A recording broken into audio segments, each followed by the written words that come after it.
Many of us consider that we have a proper knowledge of native cultures around the world, either because we have studied them or because we've seen them in the mass media, like movies or television or plays.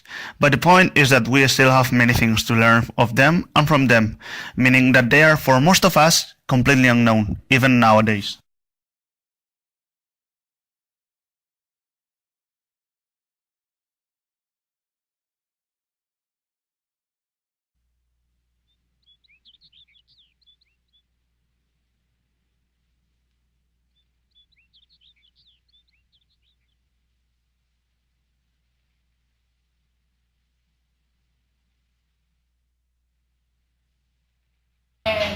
Jo pense que no, perquè és una cultura, raça, que no és molt coneguda i si es coneix és degut als contes o a les pel·lícules que poden haver sobre aquestes persones.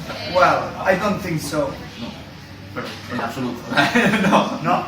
No, I don't know anything about them. Yo pienso que no. I don't think so because well, in Spain or in Europe we don't have any First Nation or similar to be able to compare. So I think that in countries like Canada or USA or maybe countries in South America, you can find some tribes, this kind of population pretty close to your places, so it's easier to compare or to learn about them. No, totalmente sobre ella. Pues, a ver, pues sí, no tenemos, la sociedad occidental no tiene ni idea, ni la oriental supongo que tampoco. I don't think so. I think most of the people don't know that term Eskimo, it's this how to say it. It has like negative connotations in it. So actually, I didn't realize it had negative connotations until I had this subject called postcolonial history. So I don't know. I don't think a lot of people knows, but most of the world don't. That's why I think. Yeah, for example, well, in Canada, I wasn't living in a place close to the Inuits. I was living close to some reserves, First Nations there. And I think that the most important thing that they want to share with Occidental people is maybe the way to treat with the nature. You know what I mean? It's like they are always they have a lot of respect for the nature, for the forest, for the sea, for all of them. The nature is like is full of spirits, so their mentality is still pretty close to the old religions that they have. So yeah, I think that the respect for the nature is the thing that Y pues siempre le imaginamos pues, con típicos esquimales, esa persona que va con la capuchita esa de plumas y se pone a pescar en el hielo y vive en los iglús, ¿no? Entonces eso de contar una de terror, realmente no se sabe. Siendo estudiante de historia sabes perfectamente cómo, si no te centras en ello o lo investigas, no tienes mucha idea sobre ello. En general tampoco no debes saber tampoco cómo se desarrollan culturalmente, ni se han evolucionado desde que salió la especie esquimal, por así decirlo. En Canadá, en Alaska, van muy abrigados, no pueden tener hornos porque se les cae la gas encima. To be honest, I know what I learned that course, and one of the things that shocked me was that some children were taken from their families, and that they had to have like occidental education, I think, depicted in films at that time. I don't know, it's quite. I can't really remember classes, but I remember the details, small details. Ara els esquimals viuran al Pol Nord, al costat d'un fa fred. Donde viven, cómo viven, de qué se alimentan, viven en blues, que se alimentan de lo que pescan. Són caçadors, viuen de la casa, que viuen en les seus cabanyetes així fetes de blocs de gel i poc més. Que saluden ficant-se els nasets i que ja està, no? No hi ha molt més ja. I know they live in the north, they live in igloos, and they eat fish, and that's all. Puc suposar que la seva forma de vida, com la de, no sé, la dels africans, per exemple, que s'encarreguen de buscar menjar per estalviar les seves necessitats i que no serà molt bona perquè suposo, si viuen a les zones tan fredes, les hores de sol seran curtes. Aleshores passarà molt, puc suposar que passarà molt de fred i que serà un poquet trist. Well, I looked for them. Yes, I found them on the internet, and because I was looking for another example of diet apart from the most common for us, that is the Mediterranean diet. I was looking another example of diet, and the most curious, I think, that is the Eskimos diet.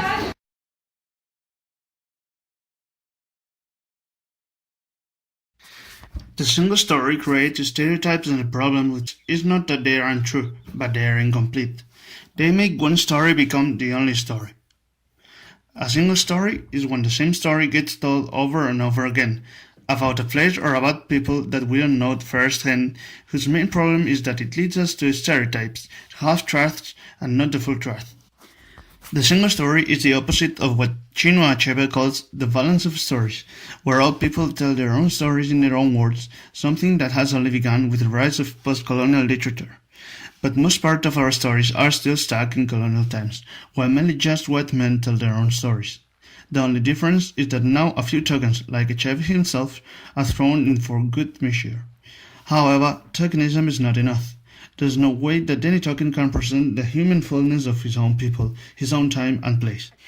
Chimamanda Adichie grew up in a middle-class Nigeria and eventually went to the United States to study, where she lived in a shocking experience when her American roommate was shocked that her English was so good and that her tape of tribal music was in fact Mariah Carey, just to a bit later go to Mexico, a country that, from American press, she thought as poor place, from where helpless people come from, a story that exploded when she saw people laughing and smoking and going to work.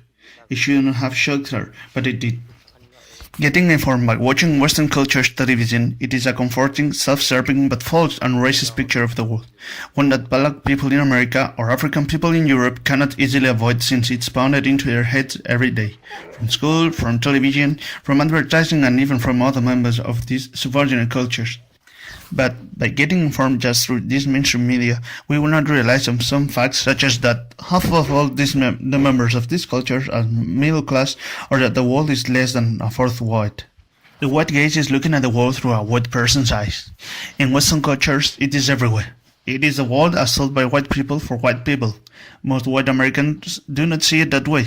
They're just presenting the world as it is, honest and open-minded.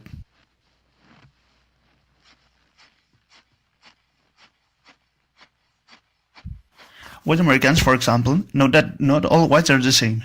There are all kinds.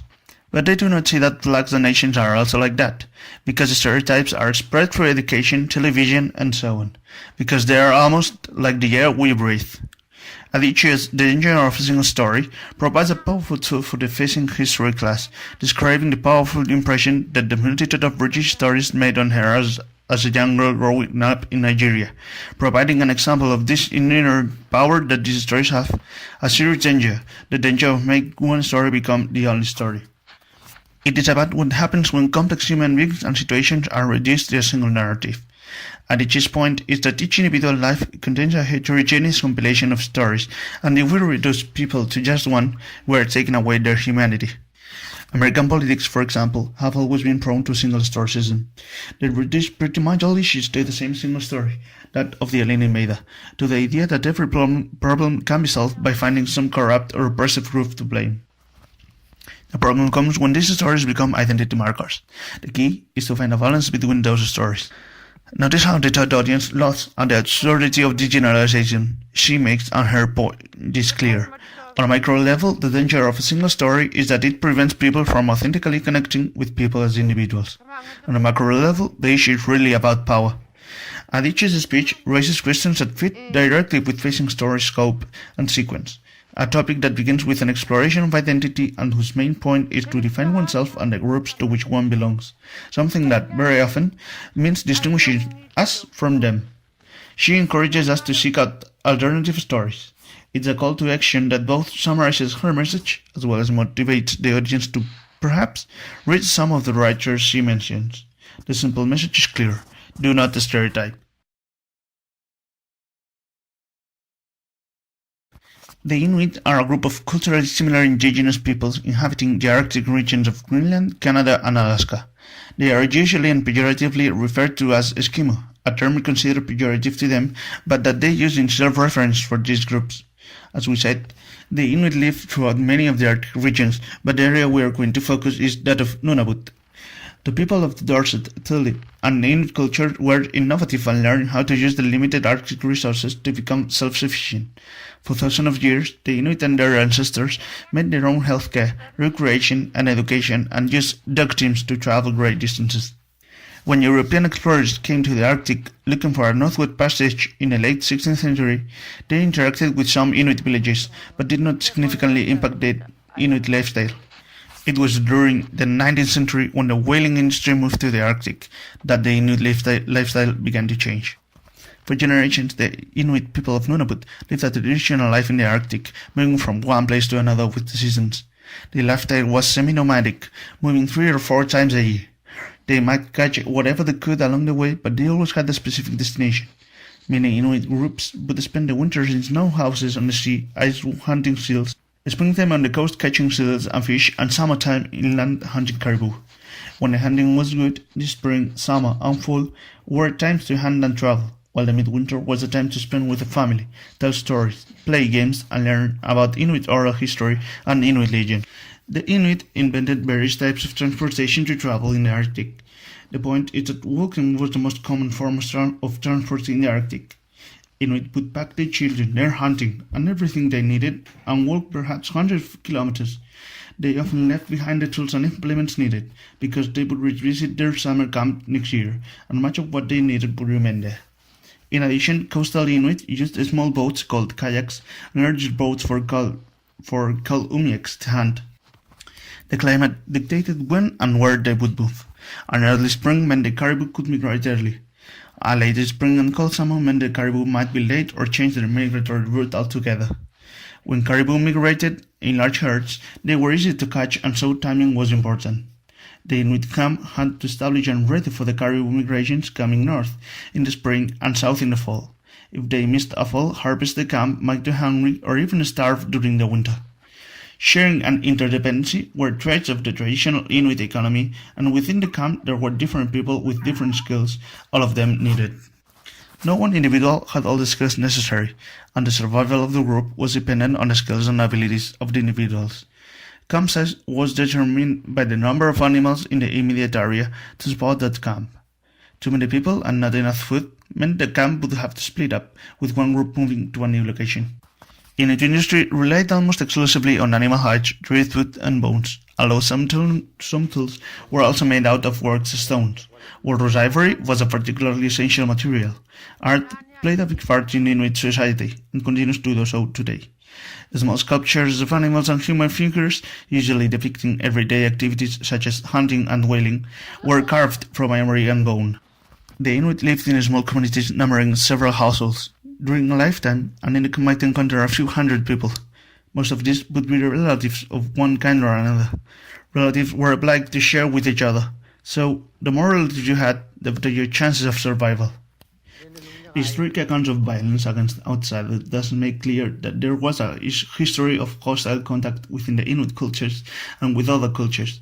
It also makes it clear that Inuit nations existed through history, as well as confederations of such nations. The non-confederations were usually formed to defend against a more prosperous and thus stronger nation. Justice within Inuit culture was moderated by the form of governance that gave significant power to the elders. As in most cultures, justice could be harsh and often included capital punishment for serious crimes against the community or the individual. The basic unit of Inuit society was the family. A cluster of several households of related people formed the next unit, the hunting group. Within this group was no single leader, and decisions were made by consensus. But different leaders would emerge with a number of specific skills. The overall regional community, consisting of various scattered hunting groups, made up the outer limits of kinship bonds. While kinship usually applies to people related either by blood or marriage, the Inuit extended this term to include friends, neighbors, and associates. By certain rituals, these individuals all became one's relatives. A common way to unite families in Inuit or any other society is through marriage. Another rite practiced in traditional Inuit society was child betrothal. Parents customarily pledged their children to a future marriage. This drew the parents of the betrothed children into a kinship alliance, even if the marriage never took place. Another means by which an individual was made kin was through adoption. Inuit adoption, however, created more than a bond between the adopted child and its new family. It created a link between the new parents and the natural parents. Even partnerships created kinship bonds. The division of Leva in traditional Inuit society had a strong gender component, but it was not absolute. The men were traditionally hunters and fishermen, and the women took care of the children, cleaned at home, sewed, processed food, and cooked. However, there are numerous examples of women who hunted out of necessity or as a personal choice. The marital customs among the Inuit were not strictly monogamous. Many Inuit relationships were implicitly or explicitly sexual. Open marriages, polygamy, divorce, and remarriage were known. Marriage was common for women at puberty and for men when they became productive hunters. Family structure was flexible. A household might consist of a man and his wife and children. It might include his parents or his wife's parents as well as adopted children.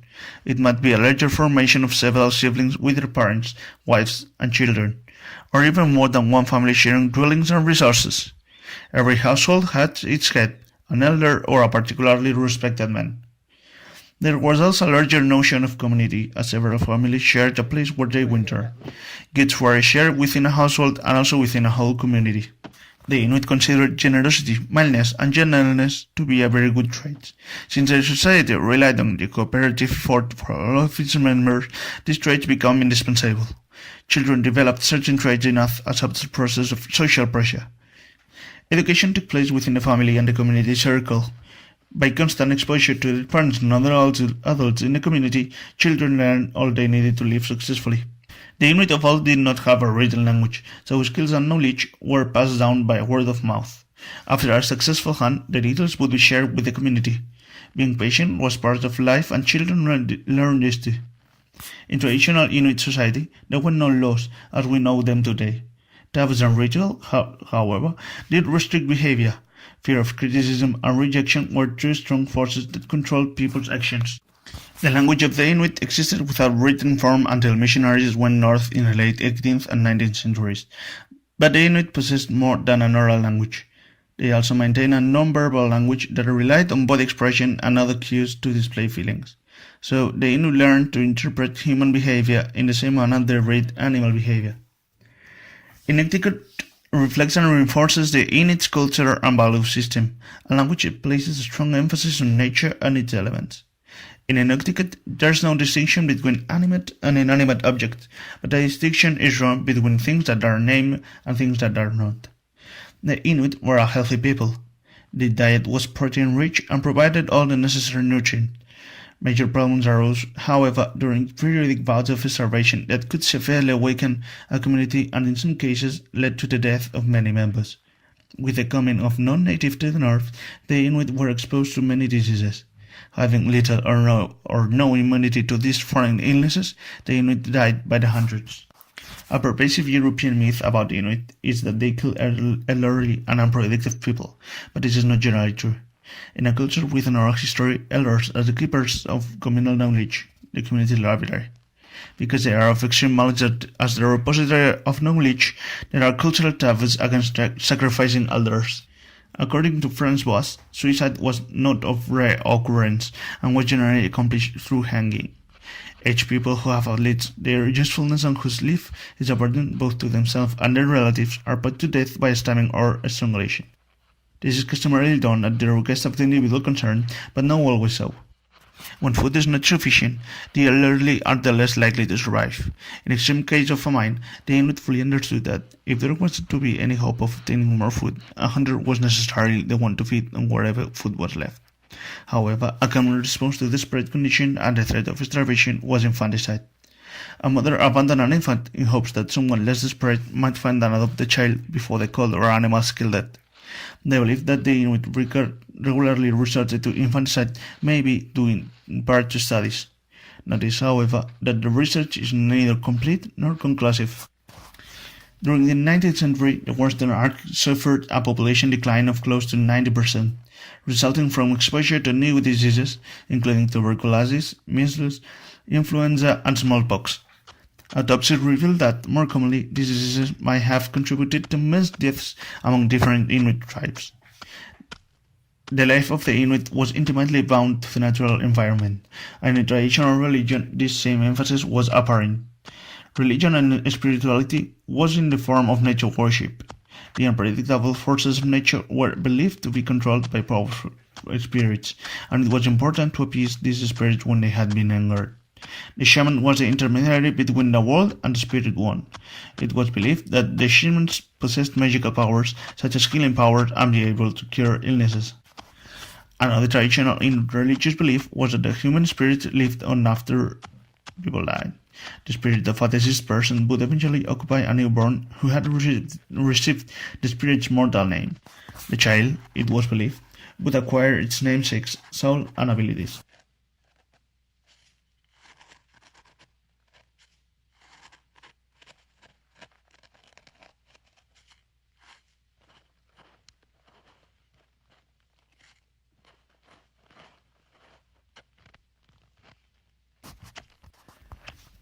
Inuit life is very different in the Canadian Arctic today, meaning that between 1800 and 1950, the culture and way of living of the Canadian Inuit changed fundamentally. The advent of satellite technology has had a profound effect on isolated Inuit Arctic communities, and while strong traditional values and ethics are woven into the fabric of many Nunavut communities, Inuit are now adapting and using computer, telephones, cable TV, and the internet. Complete self-sufficiency and independence were replaced by dependence on goods of Western industrialized countries, such as clothing, many kinds of foodstuffs, weapons, tools, and technical equipment. This development was largely due to the fact that as hunters and trappers, they could develop only a low level of productivity that could not financially cover the Western way of living. Post-World War II, the northern regions were increasingly incorporated into a Cold War strategic defense concept.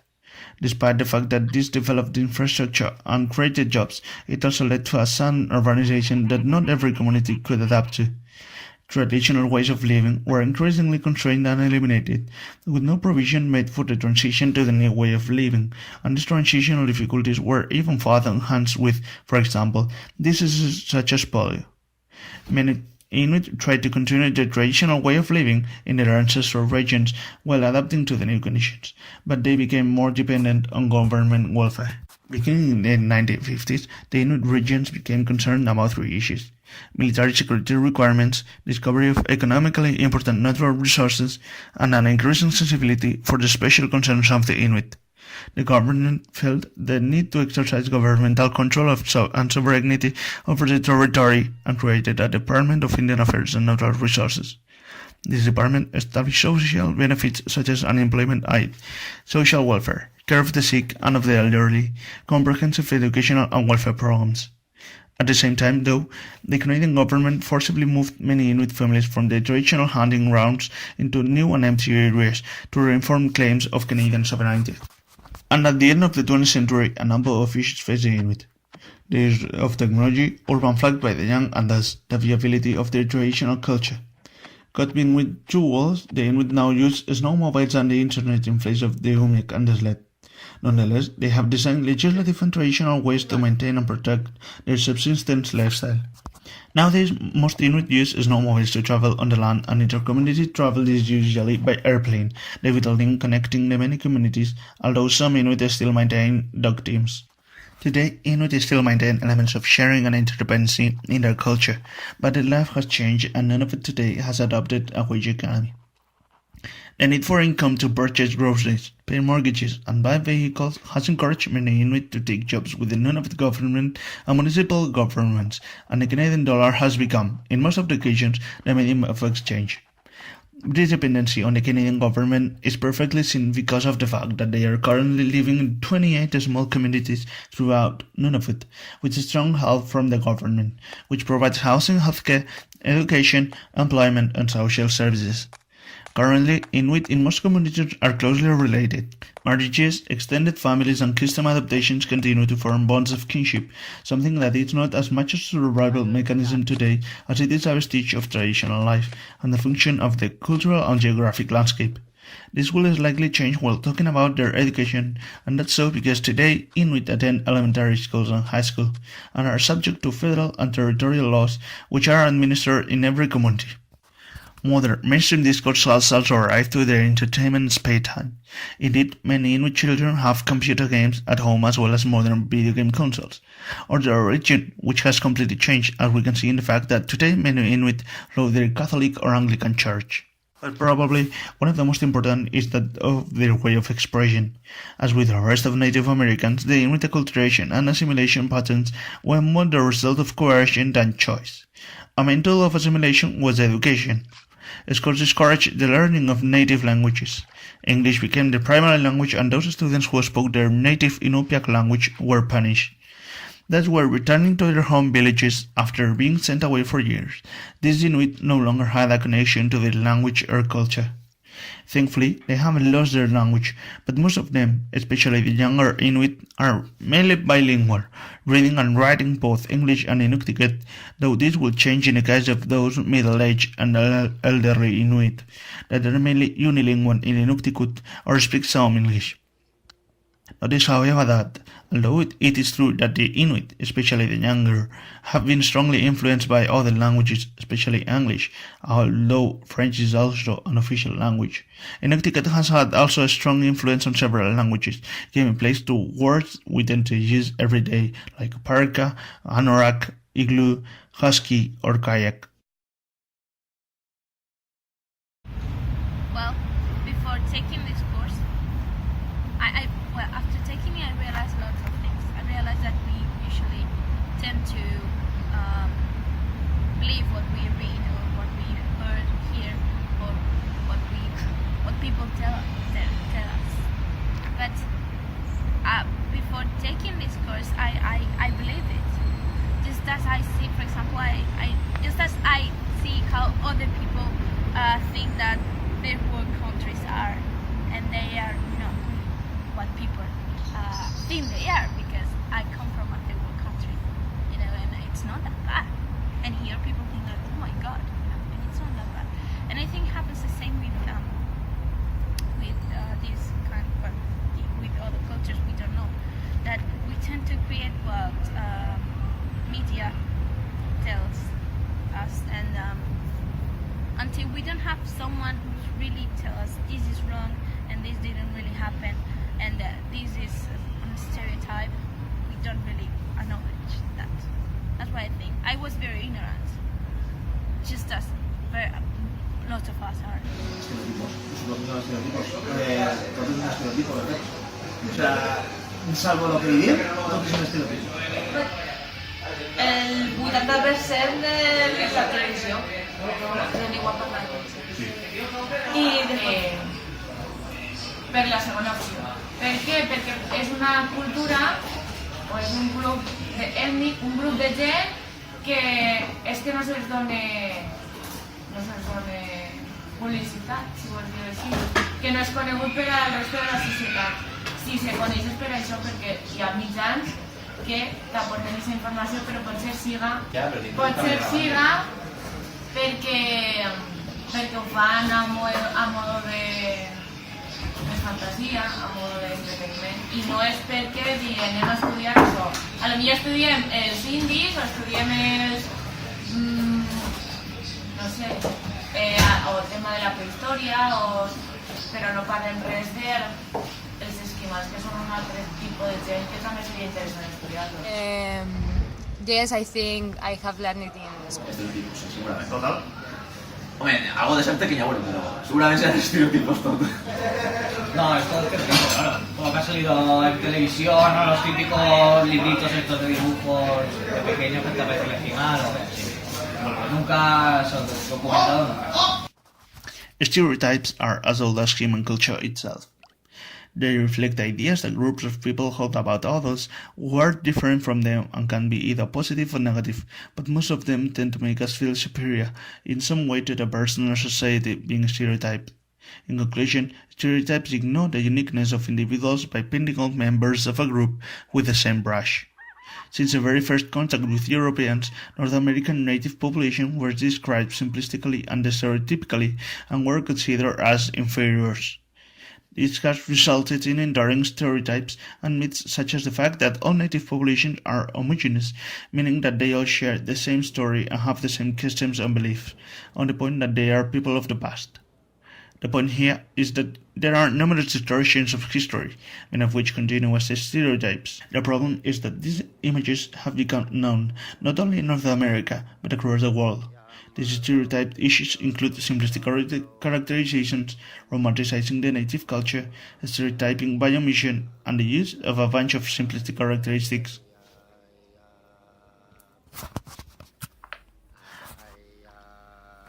Although the origin is unclear, terms such as squaw or Eskimo are now universally offensive due to its use for hundreds of years in derogatory context, and this is quite shocking when there are more than 1,000 locations in North America that incorporate some of these terms in their name. The truth be told, an effort is being made to change the name of these locations, but this is not enough. The media is a key element to get to know them. However, in the news there are almost always anonymous ones represented, left nameless in newspapers, pictures, and magazines, unless the story was crime-related, in which all details were provided. And the same happened in literature, with many novels being published with stereotypical plots or using stereotypical titles and images, or on TVs, in movies, in comics. They have been stereotyped as nature lovers or devoted environmentalists who believe that all people must respect it, but these same mediums portray them as primitive, criminal, violent, or even as passive. Perhaps most destructive to the image of Aboriginal people is the lack of character and personality afforded them by the media. Aboriginal people always cast in supporting roles or relegated to the background and are rarely allowed to speak or display their complexity and richness as human beings. Whatever character they do have tends to reveal itself only in terms of their interactions with white people. Nor is the native ever permitted to tell his or her own story, as most of these stories are conveyed through the lens of their European experience. We should bear in mind that these stereotypes harm both the victims and those that perpetuate them, with effects of the society at large, and that most of all, exposed at an early age to these mainstream images internalized, the stereotypes paired with the images, resulting in a lower self-esteem, contributing to all of the other problems faced by native populations. Stereotypes become discrimination with assumptions of being more prone to violence, and some aspects, such as alcoholism, limit job opportunities, something that leads directly to being viewed less stable economically, which is one of the main stereotypes the Inuit suffer. For those that maintain them, stereotypes prevent learning the truth about native populations in North America and the true history of the continent. As prevalent as racism is against native populations in North America, so is the use of humor by First Nations people as a coping response.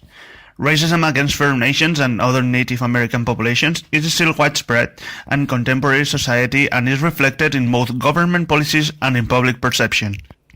With their culture, language, and treaty rights continuously under attack, it is of little wonder that Native people in North America have problems. While some have succumbed to the temptations of unhealthy mechanisms, others use the most powerful weapon in their arsenal, their sense of humor. Native American population's humor is expressed primarily through stories and teasing, something that is That is not much surprising, as these cultures have strong oral traditions and oral histories, being those involving the exploits of their friends and family the most humorous, especially those involving foolish things or experiences. Teasing is used amongst people to help keep the peace.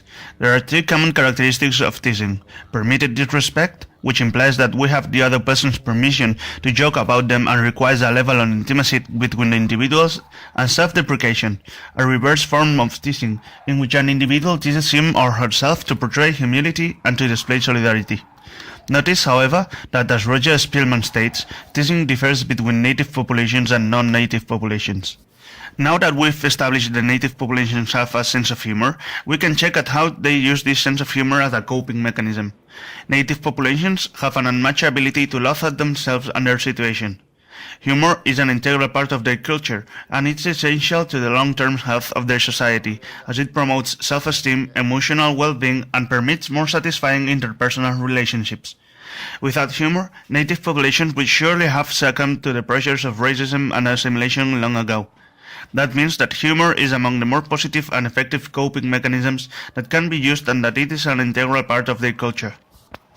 A great example is that of Thomas and Guti Johnston, who has a very powerful tool for dispelling common misconceptions about the Inuit. Being a TV show host and president of Canada's National Inuit Youth Council, Johnston says humor is one of the overlooked aspects of being Inuit, and one that uses to help reach out to young people in northern Canada. His work brought him to the National Inuit Youth Council, where he first served as a representative for the Kiktani Inuit Association, which administers Inuit land claims, and then in 2013 took over as president of an organization that was struggling. Although Johnston spends much of his time on policy issues and the most serious side of life in the North, his other passion is far more light-hearted: TV comedy. It is a passion he's been able to turn into a profession. A couple of years ago, he was hired in as a writer of Cannerly, an Inuit broadcasting corporation programmer that the maker describes as Saturday Night Live in the North. Johnston believes that humor is more than just a good way of entertaining people. It is also a way to explore society and the issues it faces, he says. The IVC offers a unique outlet for the Inuit community to showcase themselves on their own terms, but Johnston feels that on a national level the representation of Inuit is lagging.